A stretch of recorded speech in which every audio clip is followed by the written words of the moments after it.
கீழே போய் அங்கே ஏற்றி மாற்றணும்.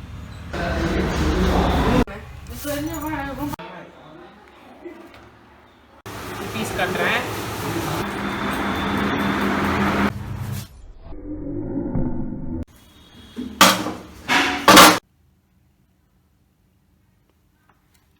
Hi, this is Akshita. நம்ம கண்டிப்பாக சமைக்கலாம் அப்படின்னு சொல்லிட்டு வாங்கிட்டு வந்துட்டு அப்படியே ஸ்பாயில் பண்ணுற மாதிரி ஏதாவது ஒரு பொருள் வச்சுருப்போம். அப்படி தான் அந்த ரிலையன்ஸ் மாலில் வாங்கின சீரக சம்பாவும் செல்லு வைக்கவே ஆரம்பிச்சிருச்சு.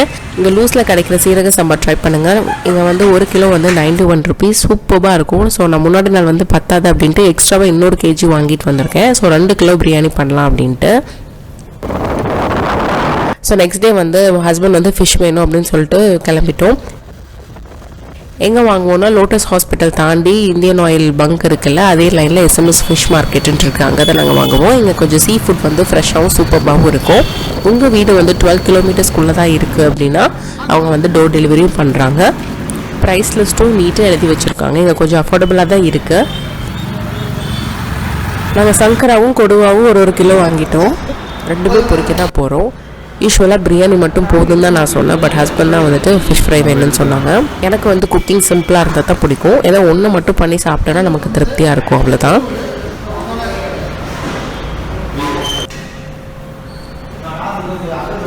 எங்கள் லஞ்ச் பாக்ஸ் ரெசிபிஸ் பார்க்கும்போதே தெரியும் நம்ம வீட்டில் என்ன செய்கிறோம், என்ன பண்ணுறோம், அதை மட்டும்தான் நான் போடுவேன்.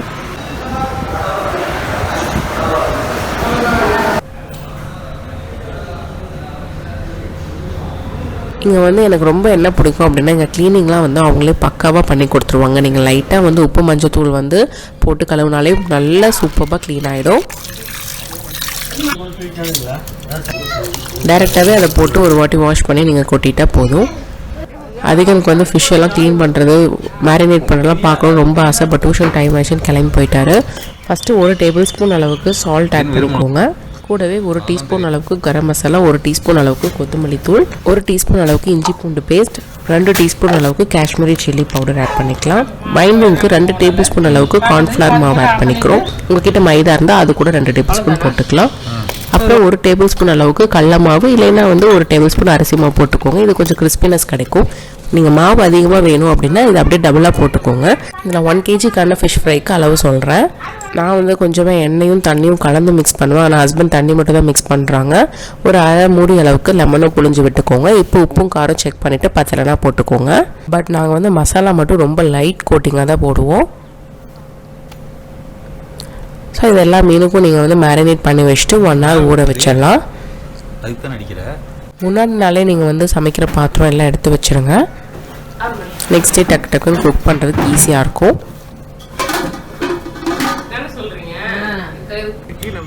ஹஸ்பண்ட் ஃபிஷ் மேரினேட் பண்ணுறதுக்குள்ளே நான் வந்து தேவையான புதினாவும் பொரிச்சு எடுத்து வச்சிட்டேன்.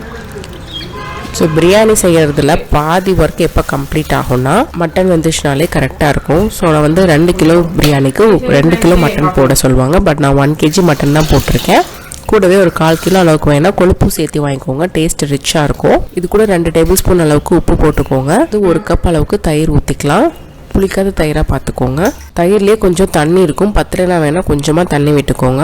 மட்டன் ரொம்ப இலாட்டுக்கறினா 1 விசில் விட்டால் போதும். நம்ம செக் பண்ணிவிட்டு அப்புறம் கூட தேவைப்பட்ட இன்னொரு விசில் விட்டுக்கலாம். அடுத்த செகண்ட் இம்பார்ட்டன்ட் டிப் வந்துட்டு மட்டன் வேகிறதுக்குள்ளேயே நம்ம வந்து வெங்காயத்தை ரெடி பண்ணணும். 16 மீடியம் சைஸ் வெங்காயத்தை எடுத்துகிட்டு நான் சாப்பரில் கட் பண்ணிக்கிறேன். நீல வாக்கில் கட் பண்ணாலும் சரி, டேஸ்ட் ஒரே மாதிரி தான் இருக்கும். ஃபஸ்ட்டு நம்ம பாத்திரத்தில் வெங்காயத்தை எல்லாத்தையும் நம்ம அரிஞ்சு போட்டுடலாம். அப்புறம் அடுப்பை பற்ற வச்சு 1/4 லிட்டர் அளவுக்கு எண்ணெய் விட்டுருங்க. வெங்காயம் போட்டுட்டு எண்ணெய் ஊற்றும் போது நமக்கு பெருசாக மேலே அடுப்புலலாம் தெரிக்காது. வெங்காயம் வணக்கிறதுக்குள்ளே நம்ம தேவையான அளவு தக்காளி எல்லாத்தையுமே ரெடி பண்ணிக்கலாம். வெங்காயம் 3/4 பதம் வெந்ததுக்கப்புறம் லைட்டாக கோல்டன் ப்ரௌன் ஆகும்போது நம்ம 8 inch அளவுக்கு பட்டையும் 8 கிராமும் கூட போட்டுக்கலாம். இப்போ வாசத்துக்கு 5-6 பச்சை மிளகா முழுசாக போட்டுருங்க. அடுத்து 2 கைப்பிடி அளவுக்கு கொத்தமல்லி, 2 கைப்பிடி அளவுக்கு புதினா ஆட் பண்ணி 8 inch அளவுக்கு இஞ்சியும் 4 கட்டி பூண்டும் அரைச்சி வச்சுருக்கேன். எல்லாமே தோலோடு தான் போட்டேன். அதையும் ஆட் பண்ணி 8 மீடியம் சைஸ் தக்காளி ஆட் பண்ணிக்கலாம். சாப்பரில் கட் பண்ணிக்கோங்க. இல்லைனா மிக்சியில் கூட 1-2 அரைச்சிக்கலாம். நமக்கு சீக்கிரமாக வணங்கிடும். இது வணங்கிட்டு இருக்க கேப்லேயே நம்ம சும்மா அலாசி வைக்கிற சாப்பிங் போர்ட், நைஃப், அதே மாதிரி மற்ற பாத்திரத்தையும் ஓரளவுக்கு கழுவி எடுத்து வச்சிட்டேன். இப்போ நம்ம போட வேண்டிய மசாலாவும் எடுத்து வச்சிடலாம். 4 tablespoon அளவுக்கு கொத்தமல்லி தூள், 4 tablespoon வரமிளகாத்தூள், 4 tablespoon சோம்பு பொடி, 4 tablespoon கரம் மசாலா சேர்த்துக்கலாம். ஒரு 2 டேபிள் ஸ்பூன் அளவுக்கு காஷ்மீரி சில்லி பொடி. காஷ்மீரி சில்லி மட்டும் நான் தக்காளி கூடயே ஆட் பண்ணி வணக்கிட்டேன். அரை மூடி அளவுக்கு லெமன் புழிஞ்சு மட்டன் வெந்துச்சான்னு செக் பண்ணிவிட்டு அதையும் கூட ஆட் பண்ணிக்கோங்க. சைடில் நார்மல் வாட்டரும் கொஞ்சமாக கொதிக்க வச்சுக்கோங்க. 80 to 90% வெந்திருந்த போதும், மீதி வந்து அரிசி கூடயே வெந்துடும். சீரக சம்பா 1 டம்ளர் அரிசி எடுத்திங்கன்னா 2 டம்ளர் தண்ணி தேவைப்படும். 2 கிலோ அரிசி இந்த டம்ளரில் எனக்கு 12 டம்ளர் வந்துச்சு. ஸோ 24 டம்ளர் தண்ணி ஊற்றணும். உங்களுக்கு இது கரெக்டாக குண்டாவாக கிடச்சதுன்னா நீங்கள் அந்த குண்டாவில் அளந்து டக்குன்னு ஊற்றிடலாம். மட்டன் வேக வச்ச தண்ணி போக மீதி நீங்கள் நார்மல் வாட்டர் யூஸ் பண்ணிக்கலாம். மட்டனை போட்டோடனே நீங்கள் அடுப்பை நல்லா வேகமாக வச்சுட்டு தண்ணி ஊற்றிட்டு அரை மணி நேரம் நல்லா வாஷ் பண்ணி ஊற வச்ச சீரக சம்பா போட்டுக்கோங்க. மட்டன் வேக வைக்கும் போதே ஊற வச்சிட்டிங்கன்னா கரெக்டாக இருக்கும். அரிசி கூடவே நம்ம எடுத்து வச்ச மசாலாவையும் கொஞ்சமாக புதினாவும் ஆட் பண்ணிக்கோங்க. தேவையான அளவு உப்பு போட்டு அடுப்பு நல்லா வேகமாகவே இருக்கட்டும். இதை நல்லா கலந்து இது நல்லா வெந்து அரிசியும் தண்ணியும் ஒரே லெவல் வரணும். இதுக்கு ஒரு 10 நிமிஷம் ஆகும். இப்போ மெதுவாக வச்சிட்டிங்கன்னா அரிசி வந்து நறுக்குன்னு ஆகிடும். இப்போ நம்ம தம் போட்டுடலாம். ஒரு தோசைக்கல் அடுப்பை மெதுவாக வச்சுட்டு இது மேலே நீங்கள் பிரியாணி குண்டாவை எடுத்து மேலே வச்சுருங்க.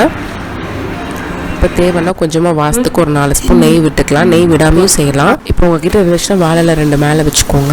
இது மேலே மூடி போட்டு வெயிட் வச்சிடலாம். இப்படியே ஒரு 15 நிமிஷம் நம்ம தம் போட்டு விட்டுறணும். அடுப்பு கடைசியாக லோ ஃப்ளேமில் சின்ன அடுப்பில் வச்சுருக்கேன். இந்த கிச்சன் எல்லாமே க்ளீன் பண்ணிடலாம். Full daily cleaning routine already நான் வீடியோ ஷேர் பண்ணியிருக்கேன். அந்த லிங்க் கீழே ப்ரொவைட் பண்ணுறேன். ஏதாவது பொரிச்சோம்னா மட்டும்தான் நாங்கள் வந்து கொஞ்சமாக டிஷ் வாஷர் யூஸ் பண்ணி துடைப்போம். மற்றபடி டெய்லியுமே வந்து வெறும் தண்ணியும் துணியும் போட்டு துடைக்கிறது தான். ஸோ கையோட மாப்பும் பண்ணியாச்சு. 15 நிமிஷம் கழிச்சு நம்ம அடுப்பு ஆஃப் பண்ணிவிட்டு இன்னொரு 15 நிமிஷம் நம்ம ரெஸ்ட் கொடுத்துடலாம். பிரியாணி வந்துருச்சு அப்படின்னா மேலே வந்துட்டு விரைச்ச மாதிரி அரிசி இருக்கும். அடியில் இருக்கிறது எல்லாம் வெந்திருக்கும். மேலே இருக்கிறத லைட்டாக கலந்து விட்டால் சரியாக போயிடும். சீரியஸாக நான் பண்ண பிரியாணிலேயே பெஸ்ட்டாக வந்திருந்தது ரிலையன்ஸ் மாலில் வாங்கின சீரக சம்பா. அப்புறம் வந்துட்டு நான் நிறைய வாட்டி ட்ரை பண்ணி ஒரு 2 இயர்ஸாக நான் ட்ரை பண்ணி சூப்பரான ஒரு பிரியாணி ரெசிபி போடணும் அப்படின்னு சொல்லிட்டு நான் அப்லோட் பண்ணுறேன். இதை நீங்கள் கண்டிப்பாக ட்ரை பண்ணலாம். 100% உங்களுக்கு பர்ஃபெக்டாக வரும். இதே 1 kg போடுற மாதிரி இருந்தால் நீங்கள் half the amount எடுத்துக்கோங்க. இது வேகும்போது நான் வந்து ரைத்தாவும் ரெடி பண்ணிட்டேன். கொஞ்சமாக வெள்ளரிக்காவும் கொத்தமல்லி பச்சை மிளகா பெரிய வெங்காயம் இதில் தான் எல்லாத்தையும் நான் சாப்பரில் தான் போட்டு கட் பண்ணேன். எப்போவுமே ரைத்தா பண்ணும்போது கொஞ்சமாக பால் கலந்துக்கோங்க. டேஸ்ட்டு சூப்பராக இருக்கும். அடுத்தது ஹஸ்பண்ட் மீன் பொரிக்கிறாங்க. மீன் பொரிக்கிறது நீங்கள் மூடி போட்டு பொரிக்கும் போது மேல் பக்கம் சீக்கிரமும் வந்துடும். உங்களுக்கு வெளியில் எங்கேயும் தெரிக்கவும் தெரிக்காது. பாஸ்மதி ரைஸை விட சீரக சம்பா பிரியாணி அமேசிங்காக இருக்கும். நம்மளே வந்து அடுப்படியில் நிற்கணும்னு அவசியம் கிடையாது. நம்ம ஃபேமிலி மெம்பர்ஸும் நம்ம ஹெல்ப்புக்கு கூப்பிட்டுக்கலாம். ஸோ ஒரு 4-5 இருக்கும். வெயில் தாழவே இல்லை. கொஞ்ச நேரம் கிரிக்கெட் விளையாண்டுட்டு இருந்தேன் ஈவினிங்.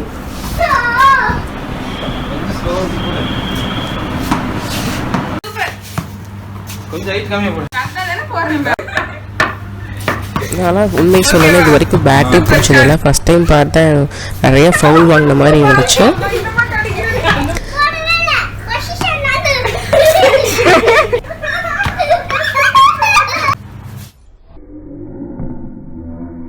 என்னோடய சிஸ்டர் அடித்த பால் வேறு ஒன்று டிச்சில் வந்துருச்சு. அதெல்லாம் கழுவி எடுத்து வச்சுட்டு அவளை ட்ராப் பண்ணுறதுக்கு அம்மா வீட்டுக்கு போயிருந்தேன். அங்கே அம்மா சொன்னாங்க பிரியாணிலாம் ஓகே நல்லா தான் இருக்குது, ஆனால் என்னோடய பிரியாணி இலையை பொறிச்சிட்டு போகிறேன்ட்டு நீ மறந்துட்ட அப்படின்னாங்க. சரி நெக்ஸ்ட் வீடியோ அப்லோட் பண்ணிடுறேன் அப்படின்னேன். இது வந்து பிரியாணி இலை நீங்கள் வாங்கிக்கிட்டு அது ஒவ்வொரு இலையாக காஞ்சி விழுந்துடும். நீங்கள் அதை எடுத்து வச்சுக்கலாம். நீங்கள் தக்காளி சாதம் செய்யும் போது அப்போல்லாம் இதை யூஸ் பண்ணிக்கலாம். நைட் வந்து டிமார்ட் போயிருந்தேன். ஏன்னா இனி சம்மருங்கும்போது ஏதாவது குக் பண்ணுவோம். ஸோ சில ஐட்டம்ஸ்லாம் வாங்கலான்ட்டு 2 லைட்டும் 3 கிளாஸ் ஜார் வாங்கியிருந்தேன். ஒரு கிளாஸ் ஜார் வந்து 32 rupees. அப்புறம் கார்ன்ஃப்ளவர் மாவு தீர்ந்துருச்சு காலையில் மீனுக்கு போட்டதோட. அதுவும் கஸ்டர்ட் பவுடரும் கொஞ்சம் வாங்கியிருந்தேன். ஸோ எங்கள் ரூமுக்கு முன்னாடி இருக்க ஸ்டோர் ரூமோட லைட் போயிடுச்சு. அதுதான் ஹஸ்பண்ட் மாட்டுறாங்க.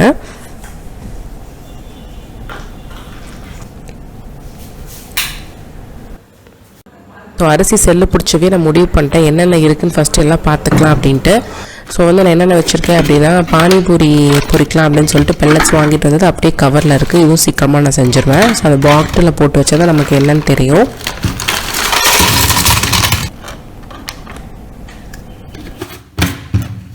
அதுக்கப்புறம் ஆனியன் ரிங்ஸ்,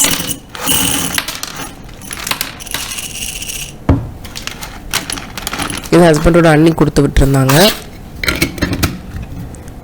இதை பொரிச்சிட்டு லைட்டாக வந்து சில்லி பவுடர் போட்டு சாப்பிட்டா சூப்பராக இருக்கும். காஷ்மீரி சில்லி வந்து நான் வாங்கினதுக்கு காரணமே அதோட விதையை வந்துட்டு போட்டு முளைக்க வைக்கலாம் அப்படின்ட்டு தான். ஸோ இது நம்ம மண்ணுக்கு எப்படி வருது அப்படின்னு ட்ரை பண்ணலான்னு தான் வாங்கிட்டு வந்தேன். ஏலக்காய் பொடி ரெடி பண்ணணும். இது வந்து லேசாக வந்து வறுத்துட்டு நீங்கள் பொடி பண்ணிட்டீங்கன்னா எல்லா ரெசிபிஸ்க்கும் யூஸ் பண்ணிக்கலாம். நீங்கள் கட் பண்ணும்போது அப்படியே ட்ரையாங்கிள் ஷேப்பில் பீஸ் கட் பண்ணாமல் ஸ்ட்ரைட்டாக கட் பண்ணிங்கன்னா உங்களுக்கு வேஸ்டேஜ் வராது. அடுத்து கார்ன்ஃப்ளவரும் கஸ்டர்ட் பவுடரும் அப்படியே தான் ஸ்டோர் பண்ணலான்னு பார்த்தேன். சரி பாட்டிலே ட்ரான்ஸ்ஃபர் பண்ணிக்கலாம், பாட்டில் எக்ஸ்ட்ரா இருந்துச்சு அப்படின்ட்டு பாட்டிலில் மாற்றி வைக்கிறேன். ஏன்னா யூஸ்வலாக என்ன சொல்கிறாங்கன்னா நமக்கு பேக்கேஜிங்க்கு வர அதே கவரில் வைக்கிறத விட நம்ம இந்த மாதிரி ட்ரான்ஸ்ஃபர் பண்ணி வைக்கிறது ரொம்ப சேஃப். சிந்தாமல் நான் செஞ்சதாக சரித்திரமே இருக்காது.